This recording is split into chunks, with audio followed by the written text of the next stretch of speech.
Hello guys, welcome once again Yumi and England's life. First of all, thank you very much. मेरे 5 के subscriber हो चुके हैं। जिन्होंने भी मुझे सब्सक्राइब करा है उनको रियली दिल से थैंक्स। और जो अभी इस चैनल पे नए हैं वो भी जल्दी से सब्सक्राइब कर दीजिए। और जल्दी ही मैं एक लाइव सेशन करने वाली हूँ जिसमें मैं बेसिकली जो भी आपके डाउट्स है वो सारे क्लियर करने की ट्राई करूँगी। उसका जो अपडेट है वो मैं जल्दी ही इंस्टाग्राम पे या फिर यहाँ यूट्यूब पे दे दूँगी। और अगर आपने अभी तक मुझे इंस्टा पे फॉलो नहीं करा है तो आप मुझे इंस्टा पे भी फॉलो कर सकते हैं। सेम नेम है यूमी एंड इंग्लैंड। वहाँ पे भी आपको काफ़ी अपडेट्स मिल जाएंगी, रील्स की फॉर्म में और समटाइम्स स्टोरीज की फॉर्म में भी।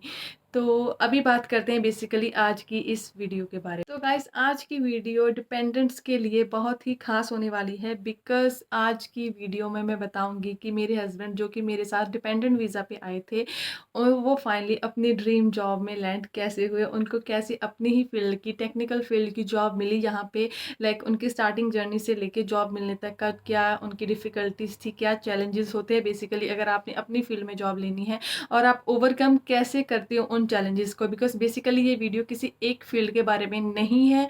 अगर आप किसी भी फील्ड से हो और अपनी सेम फील्ड में यहाँ पे आके एज ए डिपेंडेंट अपनी जॉब कंटिन्यू करना चाहते हैं, जो सेम ऐसी कुछ जॉब फाइंड करना चाहते हो, तो ये वीडियो एक्चुअली में आपके लिए काफ़ी हेल्पफुल रहने वाली है। बिकॉज इस वीडियो में मैं सीवी से लेके इंटरव्यू एवरीथिंग एक्सप्लेन करूँगी।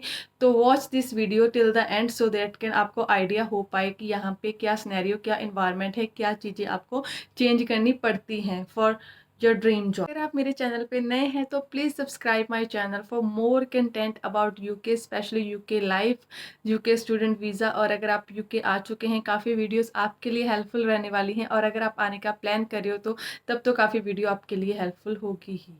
तो please subscribe my channel and आप शेयर भी कर सकते हैं उन लोगों के साथ जो कि यूके आने के लिए प्लान कर। वीडियो बेसिकली कि मेरे हस्बैंड को उनकी जॉब कैसे मिली थी, स्टार्टिंग से स्टार्ट करते हैं, जो बेसिकली स्टोरी की फॉर्म में होगी और उसमें हर चीज़ में कवर करती जाऊंगी। में हम यहाँ पे आए थे 2 अक्टूबर 2021।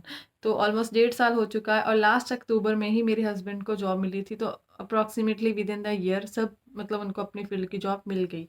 तो जब हम स्टार्टिंग में आए थे, मैं ये नहीं बोलूँगी कि मेरे हस्बैंड ने स्टार्टिंग में ही आके डायरेक्टली ये वाली जॉब फाइंड करनी स्टार्ट कर दी।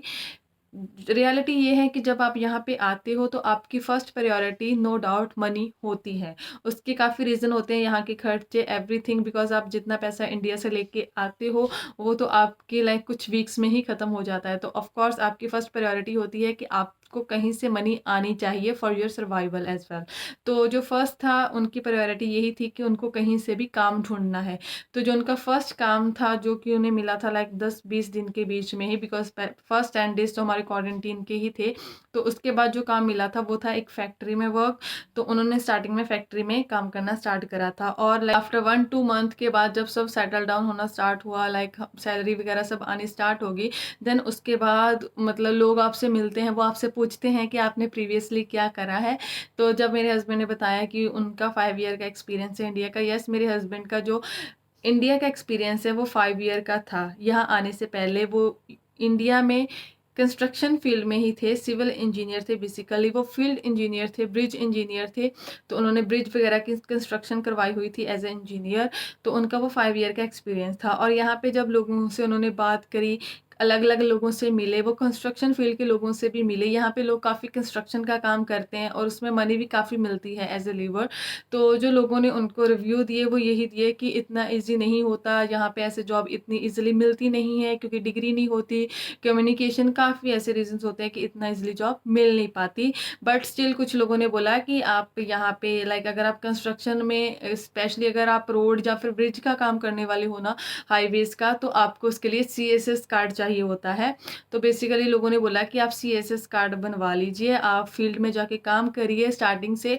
सम टाइम वहाँ पे लोगों को एक्चुअली में जो सीनियर्स होते हैं उनको रिक्वायर्ड होता है कोई बंदा एट ए टाइम पे। तो सम टाइम वो आपको कंसिडर कर सकते हैं जब उनको पता चलेगा कि आपको ये काम आता है।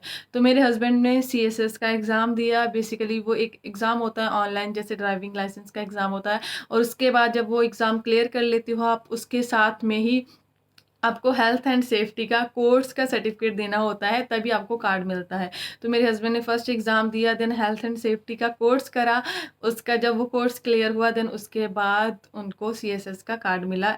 ग्रीन कलर का कार्ड होता है बेसिकली, वो लेबर का कार्ड होता है। तो वो करा, तो उसके बाद मेरे husband one day, just for one day वहाँ पे गए थे, रोड कंस्ट्रक्शन जहाँ पे होती है वहाँ पे गए थे एज ए लेबर। बट उसके बाद मेरे हस्बैंड ने डिसाइड करा कि वो एज ए लेबर तो उस काम पे नहीं जाएंगे, फिर चाहे उनको ऐसे जॉब मिले ना मिले, बिकॉज ये काफ़ी हार्ड होता है। ये कहने के लिए बहुत आसान है कि हाँ हम हर तरह का काम कर सकते हैं, बट जो काम आपने पिछले 5 साल में एज ए इंजीनियर करा है और आपको सब पता है कि वहाँ पे क्या हो रहा है, वहाँ पे जाके अगर आपको एज ए लेबर काम करना पड़े तो थोड़ा सा हार्ड होता है हर किसी के लिए, खुद की सेल्फ रिस्पेक्ट के लिए ही। मतलब तो मेरे हस्बैंड ने डिसाइड करा कि वो वहाँ पे लेबर का काम तो ऐसे नहीं कर सकते एटलीस्ट।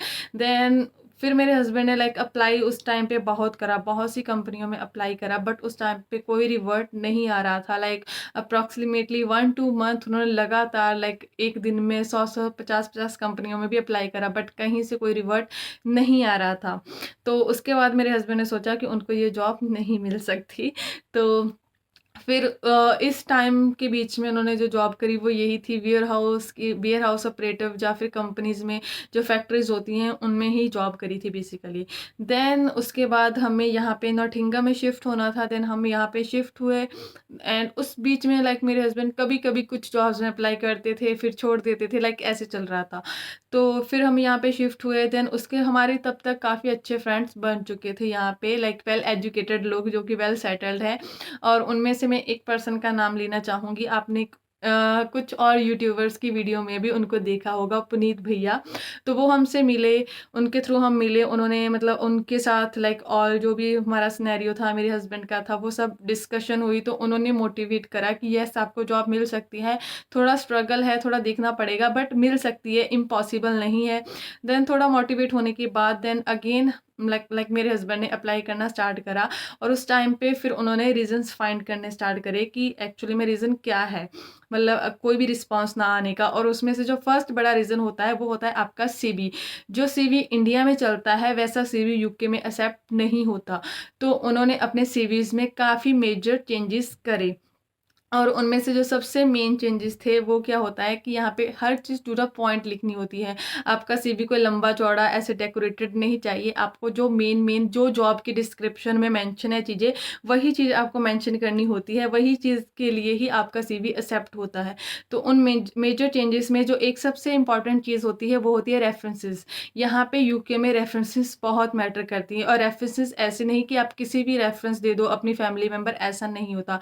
आपको प्रोफेशनल रेफरेंसेस देनी होगी। Professional references in the sense कि आप जिस भी की भी रेफरेंस दे रहे हो, फिर चाहे वो आपकी यूनिवर्सिटी का प्रोफेसर हो, फिर चाहे वो आपके एक्स एम्प्लॉयज़ हो, कोई भी हो, उनकी आपकी जो आईडी होती है, बिकॉज़ एक तो नाम देना होता है, उसके बाद उनका क्या स्टेटस है, कहाँ पे वो काम कर रहे हैं, क्या है वो लिखने के बाद सेकंड जो उनकी ईमेल आईडी लिखनी होती है, वो आपको प्रोफेशनल ईमेल आईडी लिखनी पड़ेगी, लाइक जो कि कंपनी आपको देती है, जिसमें कंपनी का नेम तक मेंशन होता है उस ईमेल आईडी में। तो ऐसी अगर ईमेल आईडी प्रोफेशनल दोगे तभी वो एक्सेप्ट होगी, अदरवाइज़ वो उसको काउंट नहीं करेंगे। तो आपको वो रेफरेंसेस लेनी पड़ती हैं आपके, आपने जहाँ पे पहले काम करा है उनसे, या फिर अगर आपके कोई टीचर्स है, यूनिवर्सिटी के प्रोफेसर है, किन्हीं से भी।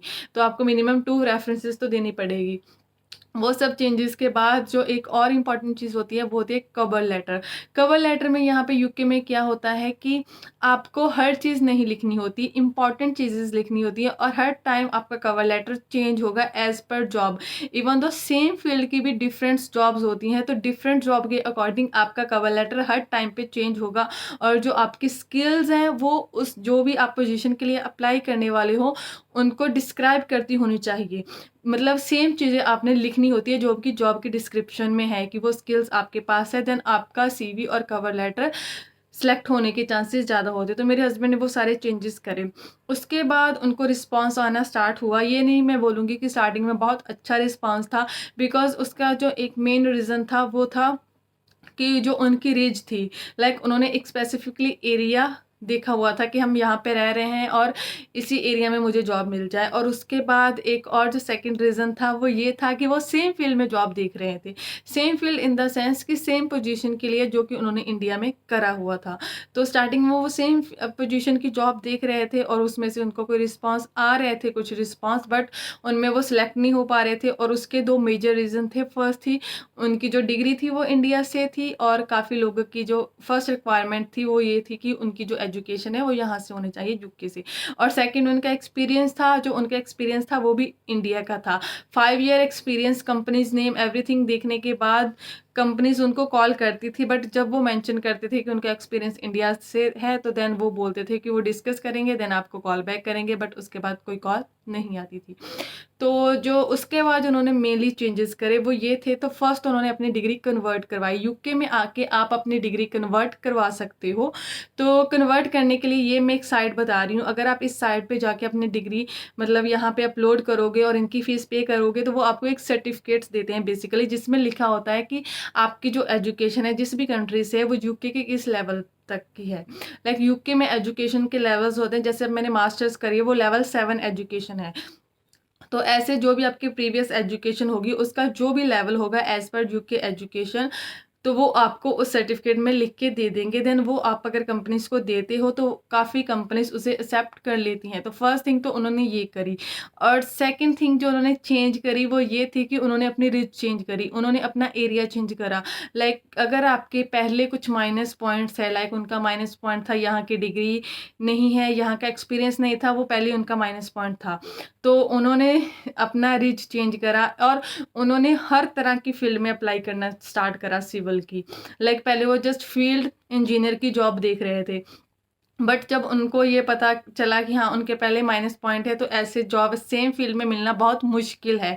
उसका रीज़न क्या है कि यूके में जो फील्ड इंजीनियर की सैलरी है ना वो बहुत ज़्यादा है।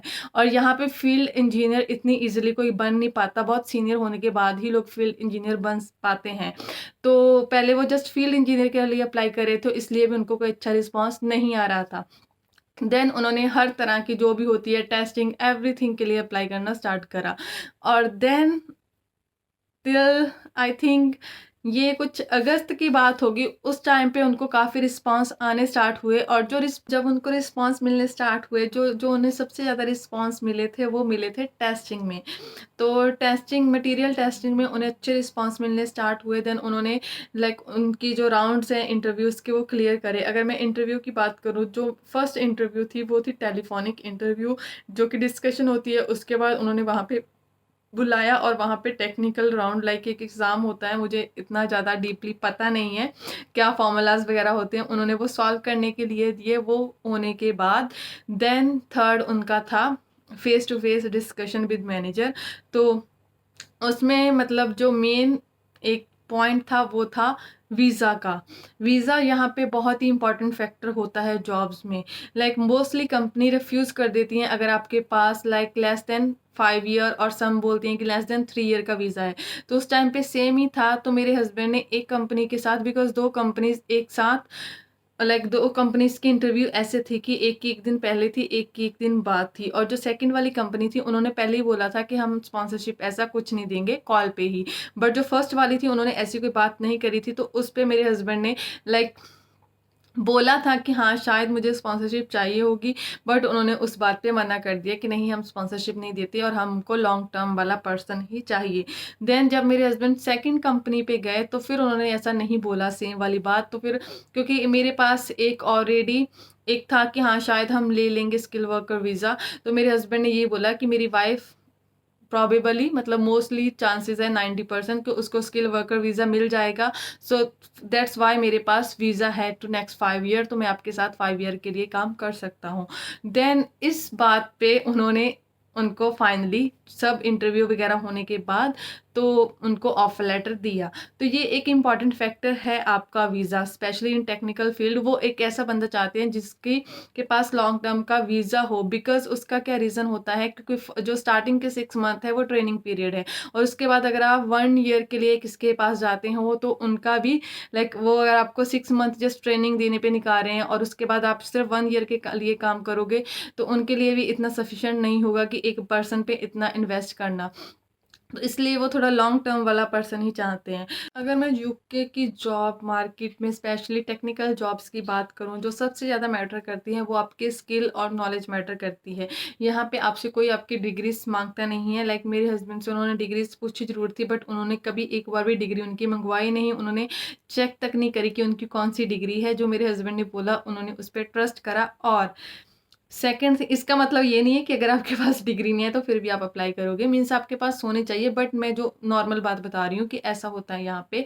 एंड उसके बाद जो सबसे इम्पोर्टेंट चीज़ थी ना वो इंटरव्यू थी उनकी, कि इंटरव्यू पे उन्होंने जो उनको टेस्ट दिया वो उसने उन्होंने क्लियर करा। उसके बाद जो उन्होंने फेस टू फेस इंटरव्यू में पूछा वो सारी बातें अगर आप क्लियर करते हो, सेटिस्फाइड करते हो इंटरव्यू को, देन आपको कोई जॉब को क्रैक कर सकती हो। तो बेसिकली ये ओवरऑल जर्नी थी। तो फिलहाल जो मेरे हस्बैंड की ट्रेनिंग पीरियड था वो 6 मंथ का था, बट विदिन 2 मंथ उन्होंने सारे टेस्टिंग सब कुछ सीख लिया है। तो प्रोबेबली बिकॉज़ उनका जो कॉन्ट्रैक्ट था वो लास्ट वीज़ा तक था 16 तक का, उसके बाद वो कॉन्ट्रैक्ट चेंज होना था। तो प्रोबेबली उनको अब डायरेक्टली मतलब ट्रेनिंग का कॉन्ट्रैक्ट छोड़ के डायरेक्टली फुल जॉब का कॉन्ट्रैक्ट मिल जाएगा प्रोबेबली। ऑल्दो जो मेरे हस्बैंड की फ़ील्ड थी वो भी कोई टेस्टिंग नहीं थी पहले, वो कुछ और फ़ील्ड थी, बट उनको कुछ ना कुछ नॉलेज थी टेस्टिंग की, जिसके थ्रू उन्होंने जो इंटरव्यू है उनको उनके पूरे आंसर्स दिए, हर चीज़ बताई। लाइक इंटरव्यूज़ को लगा कि उस बंदे को नॉलेज है। तो वो चीज़ सच में यहाँ पे मैटर करती हैं, आपकी स्किल, आपकी नॉलेज कितनी है, वो सबसे ज़्यादा मैटर करती हैं यहाँ पे यूके में जॉब्स को क्रैक करने के लिए। तो गाइस ये थी आज की video, hopefully you like it. If you like it please subscribe my channel. Thanks for watching, bye.